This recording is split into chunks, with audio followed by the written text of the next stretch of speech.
So a year ago, it was not intentional, but it was really special, and I wanted to keep this tradition going here on GCR. So a year ago, we had been wanting to catch up with our next guest because he had won the World Series, and we were so happy for him. And it just so happened to be that he had a busy off season, and he suggested we should chat on January 26th. And when he said that, we weren't thinking at all about what that meant. And as it turns out, that was Mo Gaba's birthday. And here we are again on January 26th. And I thought there's no one more perfect to talk to today than our friend, former Oriole, World Series champion, and now Miami Marlin. It's a pleasure to welcome back into the program our buddy Trey Mancini. Trey, it's Glenn. It's so good to chat with you as always, particularly today. Thank you for taking the time, my friend. Of course, Glenn. Thanks for having me on. Trey, earlier in the week, I was chatting with our buddy Jeremy Kahn, and today Mo would have been 18. And it struck me, right? And I know you're an inspirational figure. But Mo, I think, could have spoken to corporations, to world leaders. Like, that's the significance that I think that he could have continued to have as an adult. When you think about Mo as an adult and where he was going, how do you believe he might have continued to change the world? Yeah, I think he would have just kept doing what he was doing, and that's all he would have needed to do. And look what he did. In the 14, 15 years he was here, and I know he would have continued it, and even more people would have gotten to meet him and know his story. And see all the good in him. And he's just, still the most special person I've been lucky enough to meet. Trey, I know we've talked a lot about the responsibility of continuing to tell people about Mo, and right, like this will be a special weekend because people will tune into the AFC Championship game on Sunday, and they'll see Mo lit up in the end zone still, which is wonderful. But how important is it for you everywhere you go that you continue to let people know about this young man and the way that he impacted you?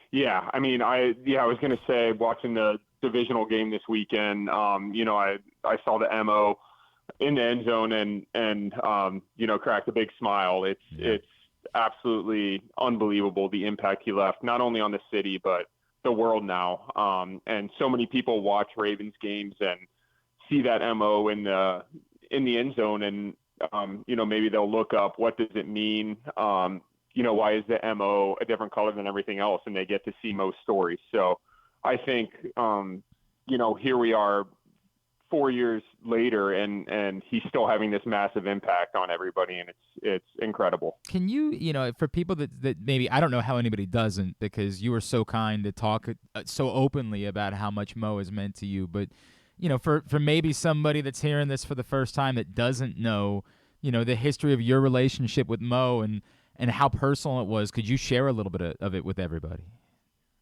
Yeah, absolutely. So I met Mo, it would have been my second year in the majors.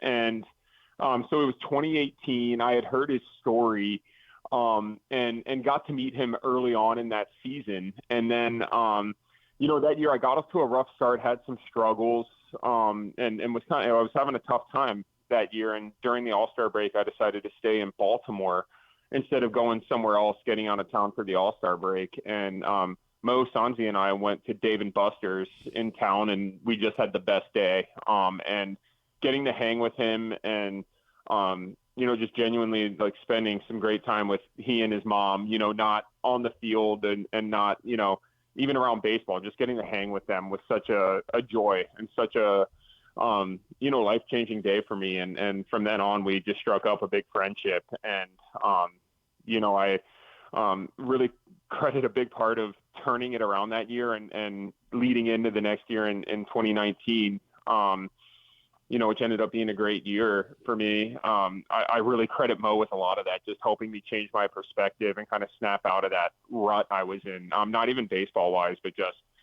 in all facets. It was just such a big perspective change for me to see his attitude and to get to know him. I feel like what you just said there, Trey, is so important, right? Because I think a lot of people at the end with Mo were like, hey, you guys did such wonderful things for him and his time and lifted him up. And I could always sense that from somebody like you, like, no, dude, it's not that way. It's the other way around. Like, what he's doing for me, about 1 billion times more significant. Absolutely. It was just enjoyment all the way around anytime you get to spend time with him. And he left that mark on literally every single person that I know that ever was lucky enough to meet him. Has the best things to say about him, as they should. I mean, there is not one even remotely negative thing you could say about the kid. He's just the most genuine, just had the most genuine soul and just the best attitude that you could ever imagine, especially given the cards he was dealt. I couldn't agree more. Of course, Trey Mancini with us on GCR. I've said it before, but like I've experienced a lot of things, and short of the birth of my own children, nothing has had the impact on me that holding Mo's hand did. Like Agreed.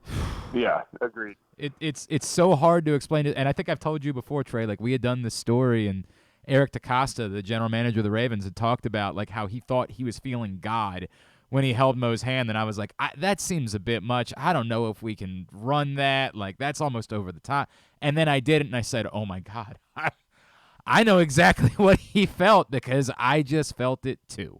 Yeah, absolutely. I mean, he's just somebody that no matter what, he's somebody that even if you were having the worst times imaginable, he could just restore your faith in humanity. We can only we say happy birthday. We think about him all the time. We continue to tell his story, and we wish you were here. We're gonna get together with Sanzi and her family tonight and celebrate, and continuing to lift her up and everything that she has been through in her life. What an unbelievable woman! The way that she was willing to share her son in those moments. Absolutely. All right, Trey Mancini with us here on GCR. So, South Florida doesn't seem like the worst place to be, right?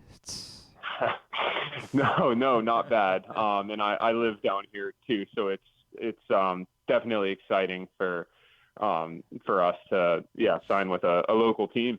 So tell me about, I know this season did not go the way that you wanted it to go. Did you ever wonder if, like, maybe it was it? Like, can you just sort of walk me through what led to it being the Marlins? I had gotten released from the Cubs back at the very beginning of August, and it was a tough season. And I've had a lot of time off. I had a week-long stint with the Reds toward the end of August. So I played with their AAA affiliate in Louisville, which was a great week. I hadn't played minor league baseball in a really long time. Do you mean that? Like, okay, that's so weird for me to hear you say. Like, did you actually dig it, or were you like, bro, this is kind of humbling? It was, I think it was a really important week for me. Okay. And I had a pretty decent week, like hit a couple opposite field home runs, which I hadn't really done in quite a while.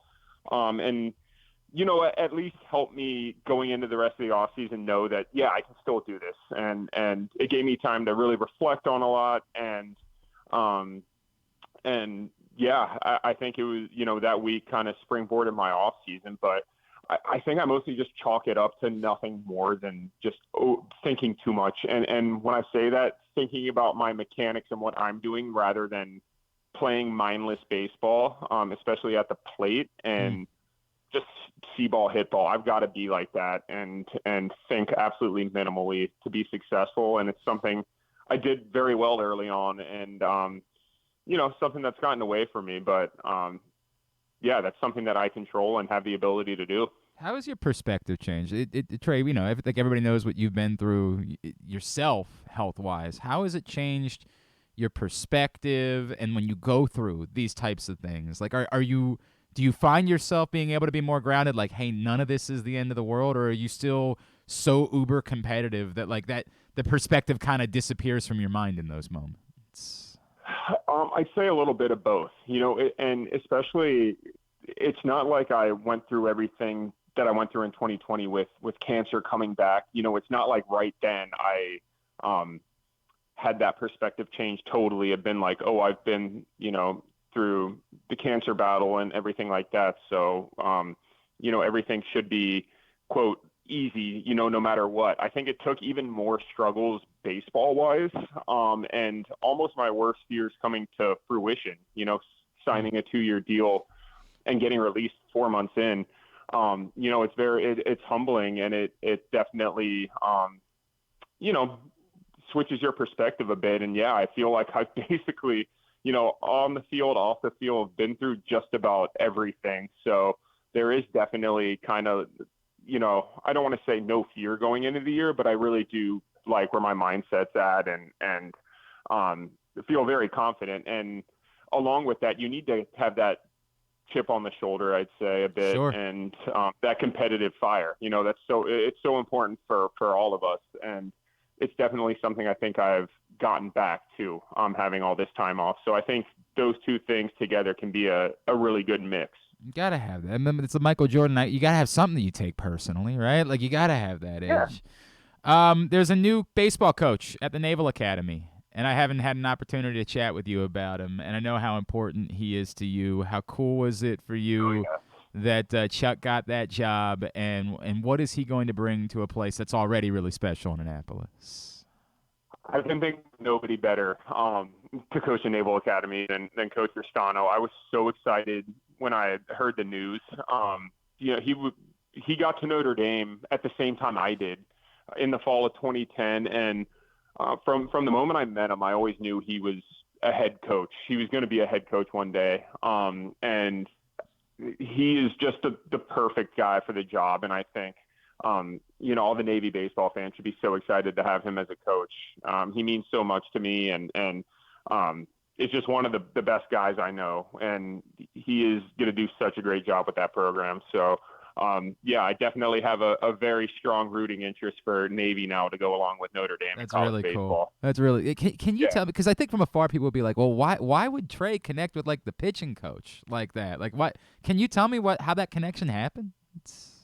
Yeah, I mean, I was close with all of my college coaches, but he does such a good job. Even when he was the pitching coach, he'd always ask hitters certain things to make the pitchers better, and he'd also give us tips about things that would make us better. He didn't just strictly focus on the pitchers per se. It's not like he told us what to do, but he'd give really good advice and help us learn how pitchers think and what their plans of attack might be. So he really helped me out a lot. And cool. Obviously we stayed close through all the years. He threw to me in the home run derby. He was at our wedding, a little over a year ago. So he's somebody that I still consider a dear friend. That's awesome, man. And I have to ask you, and I imagine it was probably a little bittersweet, although, you got a ring on this path, so I guess that makes it all right. But seeing what the Orioles did a year ago, knowing that you had been there when it had started to turn, I'm guessing, knowing you in the conversation we had, you weren't very surprised by how they were able to accelerate. Yeah, no, I wasn't surprised at all.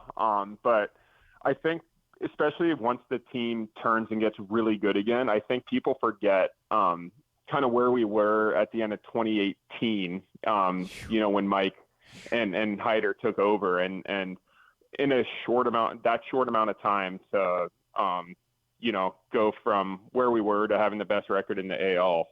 It's an incredible accomplishment, while also, completely building up the farm system. That's a testament to those guys and the players that they scouted, developed, and a lot of the guys that are there is still there too. It's just such a good mix, I feel like, and I can say that firsthand because I saw a ton of these guys play, but and I know they've got a lot of great players waiting in the wings. So it's a team that, in my opinion, should have sustained success for a while. I wanted to ask you about this because this was it's funny. You were after we renamed the award, you of course were our first Mo Gaba Sports Person of the Year at Press Box, and Brandon was Sports Person of the Year last year. And I asked him a question: if there was a player that maybe didn't get enough credit for how much their impact was on how things changed, and he answered it so quickly. And the name that he gave me was Robinson Chirinos. And it was kind of like really, it caught me off guard. I'm like, and he could not have been more effusive. I wonder if you could shed a little bit of light about that and how Robbie had an impact in changing the culture and getting guys to believe in winning during his short time with the Orioles. Yeah, I think, Robbie had been in the league for such a long time, and just his temperament, his attitude, the way he showed up every day, he's one of the most, if not most, unselfish guys that I've ever played with. And I think him kind of coming in 2022, having not been there, gave, maybe a fresh perspective, and the way he instilled belief in everybody, not being there before and then getting there that year and seeing what players were there. And he basically said, like, this team can be really good. He said that early on in the year, and he was right. But I think it's just his overall temperament and his natural leadership. Just so many guys gravitate towards that, and he did such a good job when he was there in just 1 year. It seems like he was there longer, but yeah, he was absolutely incredible. It's awesome, man. I assume you're still pulling for the Ravens at this point. I mean, we used to come out do the tailgates. I assume there's got to be still some Ravens love, right? Oh yeah, of course. I don't know how well known it is. I'm actually a Commanders fan, but I don't know. I hate it. yeah. I don't. With my mom being from Bowie, just my whole life. How had you had such an opportunity to just say, why would I need that sorrow and sadness in my life? I can just forever do that.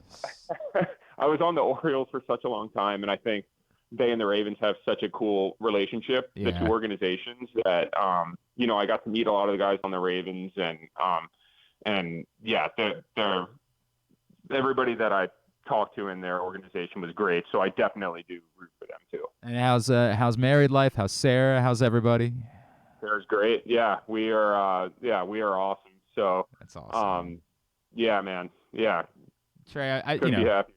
I'm so happy for you, and hopefully it's not like a World Series matchup this year, and that would be awkward, and I wouldn't enjoy rooting for you to strike out or anything like that. That would be very difficult, but I'm always happy for you. Very glad that it's the Marlins, and really appreciate the fact that it means so much to you to continue to tell Mo's story and talk about it and how much he meant to you. So thank you, as always, my friend, for spending a few minutes with us today, and let's look forward to doing this again real soon. Absolutely. Thanks for having me on, Glenn.